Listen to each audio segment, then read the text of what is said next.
नमस्कार मान्यवर प्रधानाचार्य जी, आदरणीय शिक्षकगण और मेरे प्यारे साथियों। आज मैं एक अत्यंत महत्वपूर्ण विषय, एक नागरिक की अपने देश के प्रति जिम्मेदारियों पर अपने विचार प्रस्तुत करने आया हूं। हमारा गर्व है कि हम भारतीय हैं, लेकिन क्या केवल जन्म से नागरिकता की परिभाषा पूर्ण होती है? बिल्कुल नहीं।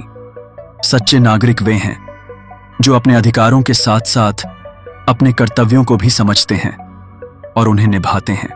हमारी पहली जिम्मेदारी है संविधान और कानून का पालन करना। संविधान केवल एक दस्तावेज नहीं है, यह हमारे जीवन का आधार है। यह हमें अधिकार देता है, लेकिन तभी जब हम उसके अनुसार अपने कर्तव्यों को पहचानते हैं। जैसे राष्ट्रीय ध्वज और राष्ट्रगान का सम्मान करना आवश्यक है। ये प्रतीक केवल आंतरिक गौरव नहीं, बल्कि हमारी एकता और अखंडता के प्रतीक भी हैं। इसके बाद हमें अपनी जिम्मेदारी को निभाने के लिए ईमानदारी से कर टैक्स देना चाहिए। करों का संग्रह देश के विकास में महत्वपूर्ण भूमिका निभाता है। ये कर हमारे स्कूलों, अस्पतालों, सड़कों और सेना की सुविधाओं को बनाए रखने में मदद करते हैं। यदि हम टैक्स नहीं देते हैं तो ये सभी संरचनाएं कैसे काम करेंगी? चुनाव में मतदान भी एक महत्वपूर्ण जिम्मेदारी है।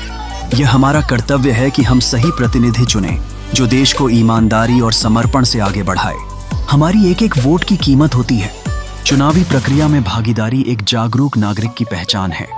हमारी जिम्मेदारी सिर्फ वोट देने तक सीमित नहीं है, बल्कि देश की एकता का भी ध्यान रखना है। हमें जाति और धर्म से ऊपर उठकर सभी को एक समान समझना होगा। नफरत और असमानता को खत्म करके हमें मोहब्बत फैलाने का प्रयास करना चाहिए।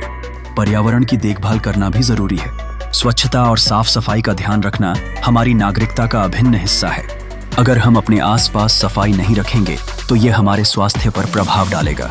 अंततः हमें आज के दिन यह याद रखना चाहिए कि अन्य नागरिकों के साथ साथ हमें अपने छोटे छोटे कर्मों से देशभक्ति प्रदर्शित करनी चाहिए। देश की भलाई में यथासंभव योगदान देना ही सच्ची नागरिकता का मूल है।